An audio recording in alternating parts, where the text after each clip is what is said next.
This video is continuing, so it doesn't get no intro. We're finishing up part 2 of chapter 1. And part 2 of chapter 11 is Stuart Little. But we starting with the Sisterhood of Blackberry part 2 of chapter 1. Insects gathered around the dim lit porch light. The summer's hot heat had finally lifted and a slight breeze blew in from the creek. Barney raised her needlepoint canvas close to her eyes to make out the design. She had designed the mesh with colored pencils drawn of roses and lilies. After stitching the green border and most of the phrase in the center, she had only complete the last few words, evidence of things unseen. Godfrey inched closer to her slippered foot. The old hound lifted his head from the floor of the porch and moaned lightly. Second later, he slumped to the floor again. Even Godfrey had been depleted by the late August heat. His black and tan coat, which had lost its luster years ago, looked even drier than usual. Now, like Bonnie, the dog enjoyed the tranquility of a wind-swept twilight. Bonnie suddenly heard a car draw down the road a distance away. Godfrey's eyes snapped open and his head shot up. Bonnie stood on the porch. Nash wouldn't return from his hunting trip until well after midnight. She looked out but didn't see a vehicle, and the sound of the car seemed to trail away. Probably someone who had wandered up too far, she thought. Godfrey's head slumped onto the porch, and Bonnie settled back in her chair. It was calm tonight. 2 months after Nash's discovery in the creek, not a single story appeared in the news about the girl he found. Time had begun to dull the pain and anger in the three sisters. Nash and his lounge brothers had set off for their first hunting trip in over 2 months. The men suspended all sporting activities in respect of the child. And for Nash Wilder or any of the brethren to put off hunting, especially at the height of whitetail season, was unheard of. The night had quickly come, and Bonnie tucked her needlepoint in the wicker sewing basket. She settled back just in time to catch a breeze. From her front porch, she could look down the road for miles. And now through the tunnel of willows, she could see the last of daylight, leaving Cannon Creek way off in the distance. Bonnie had always appreciated the remoteness of her home. It had been in her family for over 80 years, having been deeded to her great-great-grandfather, Alton Grayson, by a slave master named Mokochi. Bonnie gave thanks every night that Alton had the sense of mind to get everything in writing. More than a few families had lost their homes in the descendants of slave owners. That will never happen to Bonnie Grayson Wilder. This house was more important to her than anything, not only for its historical significance, but also for its calm beauty. Large jack oaks spread their branches over the roof, wetting the windows through the morning sun and casting eerie human shadows in the twilight. The pale yellow porch that wrapped around the house like a silk band on a spring had been built, Bonnie knew, just for the lady of the house, Anna Mulching. On this porch, Bonnie's daddy once told her, Anna Mulching had kept watch over the slave workers that tended the garden. Bonnie loved remembering old stories, good and bad, that her father recounted when he was a child. But Daddy Wilbur, rest his soul, was known to enjoy spinning many a tall tale. He had spoken, for instance, about a small jack oak tree, one he called Edna, that to this day still stood close to the blackberry bushes spread out at the edge of the woods behind the house. Daddy Warboy had said that Edna came alive, resembling a wild woman, hair flying every which way, eyes ablaze, and skin the same color and texture of her back. Supposedly, Edna appeared just to gobble up little bad boys, and boys only, who tardy too long in the woods. Even at 8 years old, Bonnie was suspicious of her daddy's story. It came right on the heels of her being bullied at school by a boy named Joshua Owens, who had threatened to follow Bonnie home and beat her up. Then there was Daddy Wilbur's story about the path in the back of the house that went on for miles and stopped at the waters of Cannon Creek? The clearing was said to have started at a footpath in a tiny part of the Underground Railroad. Like with all Daddy Wilbur's stories, Bonnie wasn't quite sure of how true it was. But true or not, this one seemed to be a part of Cannon Creek legend. So much so that a tour company from Charleston had asked Bonnie's permission to bring a group out on the weekends to see the path. Having one of the oldest homes in the state of South Carolina, and also a husband who was a former Negro Leagues player, made it double attraction. But Bonnie and Naz, being the private people they were, declined the offer. All at once, Bonnie heard a rattling in the bushes just past the porch. Goldfray's growl quickly turned into a bark as he leapt to his feet and dashed down the steps. Bonnie stood at the top of the stairs, her bare arms wrapped across her chest as she scanned the front yard. She would hate to have to fight the shot. She would hate to have to fire the shotgun again, but at least it scared off the wild animals. The one and the only thing she ever taken a shot. A coyote had ventured toward the house. The impact had forced her 3 feet back and flat on her butt. Godfrey bark had turned to a howl. Bonnie grabbed a flashlight from the milk bin and stuffed it in her dress pocket. Then took the shotgun from inside the screen door. She could hear Joyful just down the cobblestone walkway. And just outside the gate, Bonnie stopped and took a deep breath. She cocked the rifle and aimed it out toward the road. "Who there?" she called. No one answered. "Best show yourself," she commanded. "Don't shoot me." Bonnie relaxed her aim. "Thor, and you get on away from me, Godfrey," Thor scored. Bonnie lowered the gun. She clicked on the flashlight. Thor then hobbled up the cobblestone walk on white, spiked-heeled shoes. She stopped to kick at Godfrey, who circled her legs. "Get gone, old dog," she yelled. "Don't you be tearing my stockings." Her blue pillbox had fallen toward her face, shaking a few hairs loose from a perfect French twist. A white padded leather pocketbook was slung over her shoulder. "What the devil are you doing here?" Bonnie asked. "Damn blackberry store fuss, getting all over my new pumps." She stopped to scrape the berry plump from her white hair with a tissue. As she bent over, her heavy breast threatened to pull her to the ground. "And that horse," she went on, "said he didn't make that turn on Blackberry Corn. Told me it was still light enough to get out and walk the rest of the way." "Well, boo for horse Dean." Bonnie hugged her friend tight, enjoying Thor's favorite scent of fresh garnies. The woman was a vision in a turquoise dress that clenched her small waist so it looked even tinier than it was. Arm in arm, the two women walked toward the house. "You know Horse headed straight for the lodge," Thor said. "I know he did, but he ain't gonna find ass there. Some of the fellas went hunting this morning." Bonnie stopped in the middle of the path to embrace her friend again. "I missed you, Thor," she said. "Ain't a soul to talk to in weeks, except Tattling knows." "That mean you ain't had nobody," Thor replied. "And girl, I miss you too. Especially having to stay all that time with that damn Mama Dean." Thor took a seat in one of the rockers on the porch and hung her purse from an armrest. Bonnie knew that Thor Dean had just begun to talk, and when Thor Dean got to gapping, there could be no end to the conversation.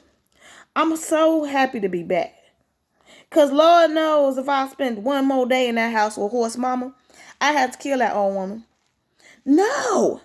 Kill her dead. She a contrary old bitch." "Thor," Bonnie laughed. "I ain't even lying," Thor insisted. "That woman can't hardly talk since the heart attack. But don't you know, she found a way to cuss me." "No, she didn't either. Went on for weeks about how I can't cook, can't clean, talk too loud, drink too much, wear too much makeup." Bonnie had to bow her head on the makeup claim. She known Thor since they were children, and now, both in their 30s, she couldn't recall seeing her friend without her face fully made up. Some folks in church called her Kiwi Doll and said that her makeup looked like war paint. Those were the people who didn't know her heart, talking about how I spend all Horse money on clothes. "What Horse say?" Bonnie asked. "Not a goddamn thing. I love that man, Bonnie. Lord knows I do, but he's just as weak as water when it comes to his mama. She got them apron strings wrapped around his damn neck. Tell me ya." "Oh, honey," she said with a heavy breath. "I'm so happy to be back." Thor slipped off her hat and set it on top of Bonnie's sewing basket. In her mercy, Dora's tone quickly changed. But what's going on around here? Our class, I leave town for a couple months and things go straight to hell. You heard about the child? Bonnie asked. It made the local paper all the way in Huntsville, she said. Nearly lost my breakfast when I read that. The uproar founding baby girl had died down in Candy Creek. But this was still news for Thora. The kind of thing never happened in the Three Sisters, Thora went on. Had to be somebody from out of town. I thought that too, Bonnie said. Pine still don't know much, but I did hear just this past week. The poor thing did drown there in the water. So that means, sweet Lord, Thora said. She sighed deeply. Such a tragedy. A crying shame. Then she turned to Bonnie. Before we go on with this subject, I know Bonnie agreed. Well, don't just sit there, Thora said. Girl, get stepping. Bonnie dashed into the house and reached under the sink to find a bottle of nice homemade blackberry wine. She put it on a wicker tray with 2 floral bordered teacups and carried the tray outside. Thora pulled the stubby cork from the bottle and poured a tiny bit over the porch railing into the grass below. To the ancestors, Thora said simultaneously. The ancestors indeed, Bonnie repeated. And by the way, we won't have to stop pouring wine over the railing. Liberation is fine and dandy, but them fire ants about to take over the yard. I know that's right, Thora said, waving away a fly with her red-tipped fingers. Bonnie half filled both glasses. Best pour a little more in mine, Thora said. Horse find the club empty, he gonna be here soon enough. The 2 women settled back, sipping as daintily as the cups contained hot tea. Should have been at the meeting they had at the lounge, Bonnie said. Sad? Bonnie nodded. Folks come all over the Three Sisters. A few from as far as Hoogly and Tagley. And of course there was your friend Tally Monroe. My friend, Thora nodded, laughed. Sound like you must be drunk already. The woman took charge like she always do, Bonnie said. Thora slid a pack of cigarettes from her purse. And of course you agreed with her. I don't agree with everything Tally say. Maybe not, Thora said, lighting her cigarette. But you surely wouldn't say nothing against her. And that go for all them Harvest Club biddies. I don't like Tally ways most time, Bonnie acknowledged. But I agree that we need to find out what happened to that child. We all agree about that, Bonnie. But I don't mean that Tally Monroe get to always have the final say. I declare that woman's mouth has actually outgrown her big fat ass. The sound of their laughs was echoed into the night. Bonnie realized they hadn't laughed in too long. The Wilder's house was usually filled with good spirit, but after finding the child, even that seemed more withdrawn than usual. But leave it to Thora Dean to lighten the mood. And the more blackberry wine they drank, the more animated they became. Speaking of babies, Bonnie Wilder, Thora reached over and patted Bonnie's flat stomach. Anything happen down there? Huntsville, Illinois, she said. I called you straight away if there was news. Ah, honey, Thora said sadly. Sass, I ain't even think about it no more. You a lie. I ain't Bonnie, your sister. A 31-year-old woman ain't supposed to be thinking about having no babies. Molly Benson had a child when she was 40, Thora started. Lord Spence had her first at 37. Not to mention that woman lived in Purcellville and still shooting them out at damn near 50. So don't start with that mess with me. Over the years, all the women in the club and church had said special prayer for Bonnie and ass. They brought remedies for infertility, like a leather pouch for the quartz crystal, crophone and averine, which Bonnie was to wear around her neck when she and Nash did it. She made to sparkle rosemary under her bed and rode the stomach of every pregnant woman in the Piney Grove Church.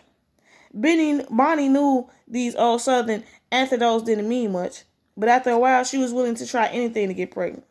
Nash wanted no part of the old lady curses, especially when it suggested that he pissed in red ants' nests for virginity. But 12 years into their marriage, the elders were resigned to the fact that this was indeed the Lord's will. Perhaps not all trees were meant to bear fruit. I still say you should at least consider adopting one of them kids from the country home, Thora said, refilling Bonnie's cup and then her own. Nash ain't thinking about raising another man's child. No way, no how. But Nash was adopted himself, Thora countered. What the hell kind of sense that made? Bonnie could feel a headache creeping around her temple. She wasn't sure if it was the wine or the subject matter that had brought it on. Nas had grown up in a home with 3 other foster brothers. He loved his foster mother, Ida. But his brother was, as Nas put it, deviants, all 3 of them. And he insisted that their behavior came right through their blood. Bonnie never did buy into the notion that babies came into the world with evil genes, but Nas was convinced. Though he was open to the idea of having children, they had to be born to him and Bonnie only. He wasn't willing to take a chance with a state-issued child. We ain't got to think about you adopting kids no way, Thor said. That thing never found not a thing wrong with you. And nothing wrong with Nas. So that say to me, Thor reason that she ain't doing it right. Bonnie could tell that Thor was already getting a little tipsy from the ride, for our conversation was even more candid than usual. Y'all need some fire, Thor insisted. Hot fire! Everybody know that Nas love you as much as any man could, but you ain't no Virgin Mary and he ain't no damn missionary. Since they were teenagers, Bonnie and Thor had confided in each other about every aspect of their lives. Times like this, Bonnie often regretted having revealed so many intimate details. One thing I can say about my horse, Thor prattled on, is he ain't afraid of no heat. He afraid of his mama, though, Bonnie threw in. Thor eyes squinted. Now, you ain't had to say that. Look, Bonnie said apologetically. Neds ain't afraid of no passion either. We got passion. It's just, Neds knows I'm from old school when it comes to those kind of things. You ain't so old-fashioned, Thor smiled. Don't start with me, woman. I remember that day when you told me how you would love to mount on Nas like a racehorse and Bonnie drowned her out with an embarrassed squirrel. I ain't never, ever said such a thing in my life. Well, you ain't never said it exactly like that, Thor chuckled. I ain't said nothing like that. Bonnie could feel her own head beginning to lighten.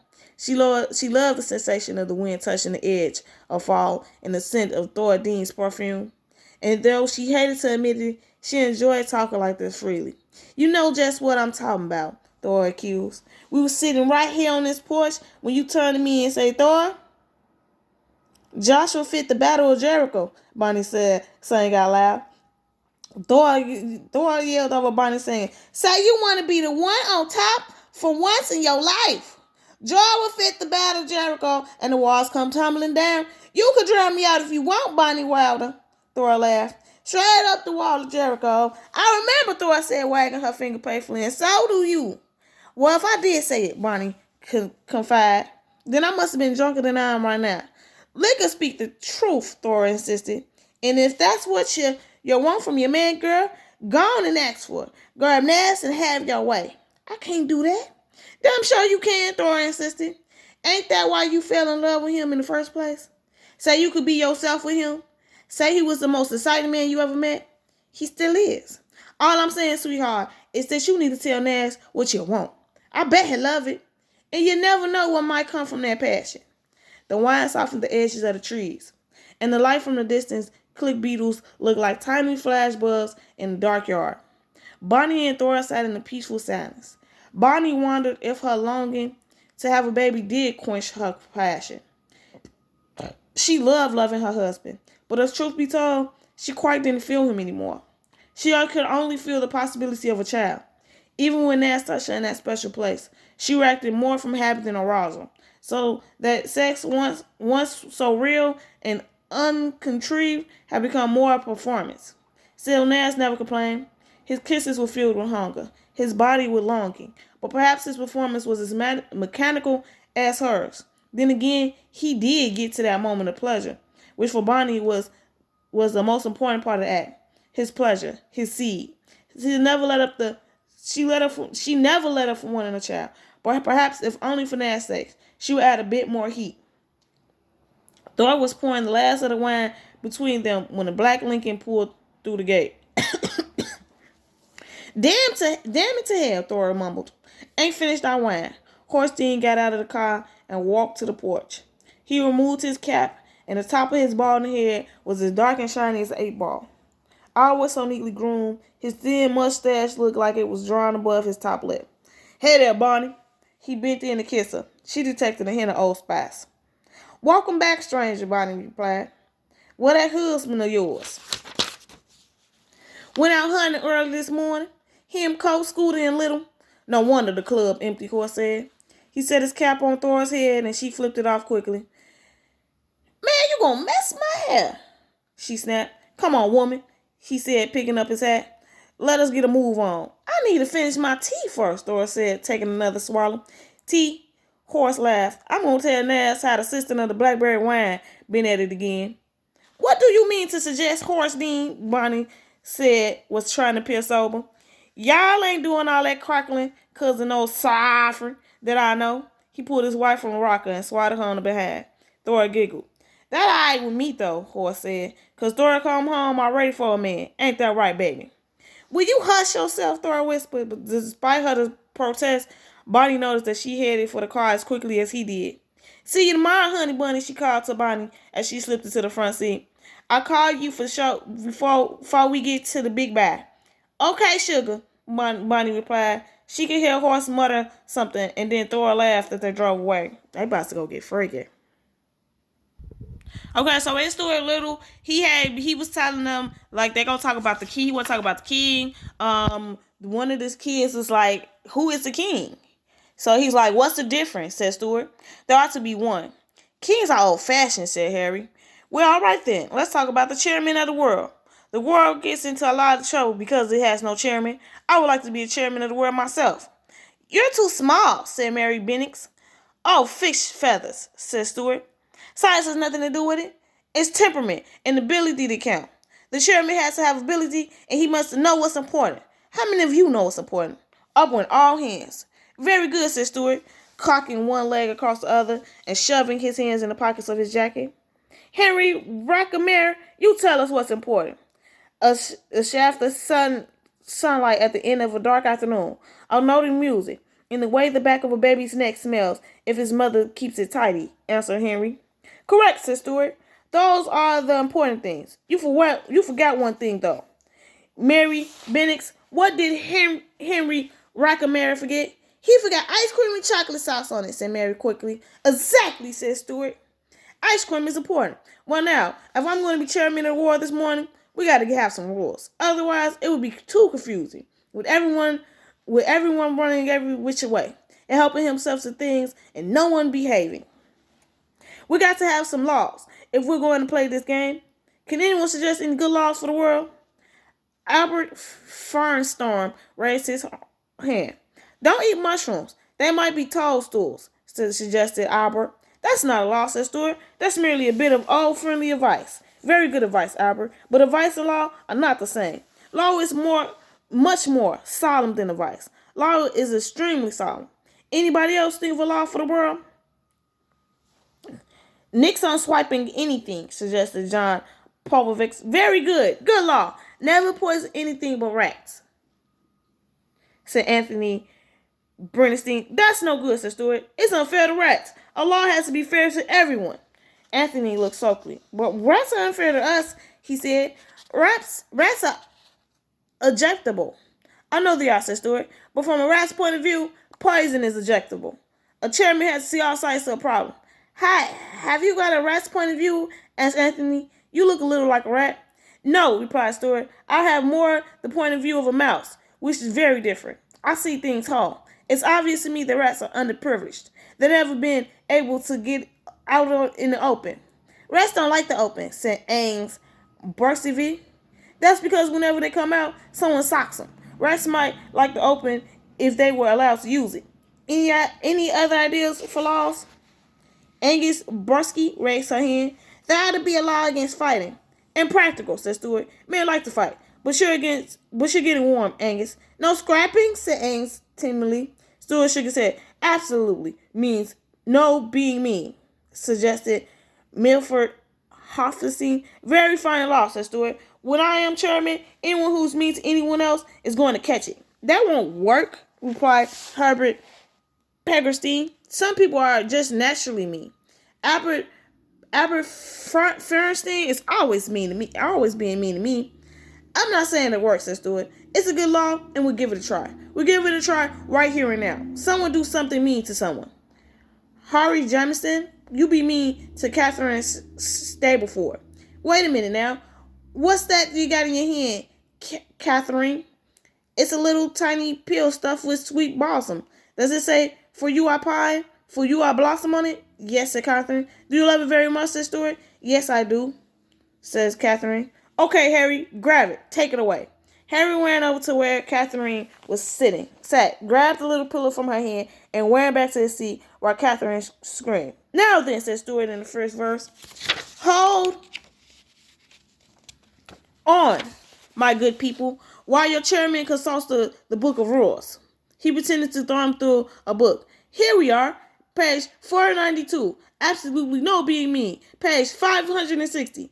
Nixon swiping anything. Harry Jameson has broken two laws. The law against being mean and the law against swiping. Let's get Harry and set him back before he becomes so mean people will hardly recognize him anymore. Come on! Stuart ran for the yardstick and slid down like a fireman coming down a pole in a firehouse. He ran towards Harry, and the other children jumped up from their seats and raced up and down the aisles and crowded around Harry, while Stuart demanded that he give up the little pillow. Henry looked frightened, although he knew it was just a test. He gave Catherine the pillow. There, it worked pretty well, said Stuart. No, you all look like bullies. No being mean is a perfectly good law. He wiped his face with his handkerchief, for he was quite warm from the exertion of being chairman of the world. It had taken more running and leaping and sliding than he had imagined. Catherine was very much pleased to have her pillow back. Let's see that little pillow a minute, said Stuart, whose curiosity was beginning to get the better of him. Catherine showed it to him. It was about as long as Stuart was high, and Stuart suddenly thought what a fine, sweet-smelling bed it would make for him. He began to want the pillow himself. That's a very pretty thing, said Stuart, trying to hide his eagerness. You don't want to sell it, do you? Oh, no, replied Catherine. It was a present to me. I suppose it was given to you by a boy you met at Lake Hopatcong last summer. It reminds you of him, mumbled Stuart dreamily. Yes, it was, said Catherine, blushing. Ah, said Stuart. Summers are wonderful, aren't they, Catherine? Yes, the last summer was the most wonderful summer I've ever had in all my life. I can't imagine, replied Stuart. You sure you wouldn't want to sell that little pillow? Catherine shook her head. Don't know as I blame you, replied Stuart quietly. Summertime is important. It's like a shaft of sunlight. Oh, I know the music, said Elizabeth Austin. Or the way the back of a baby's neck smells if its mother kept it tidy, said Marilyn Roberts. Stuart sighed. Never forget your summertimes, my dear, he said. Well, I got to get going along. It's been a pleasure to know y'all. Class is dismissed. Stuart strolled rapidly to the door, climbed into the car, and with a final wave of the hand, drove off into the northerly direction, while the children raced alongside and screamed, Goodbye! Goodbye! Goodbye! They all wished they could be a substitute every day. They could have a substitute every day instead of Miss Grewson. He really wanted that pillow. And he didn't even get it. Damn. All right, y'all. I'm so happy to report that Stuart Little, we is done with that chapter 11. But the Sisterhood of the Blackberry Corner, we is not done with chapter 2. So, I'm sorry to say, we will be right back.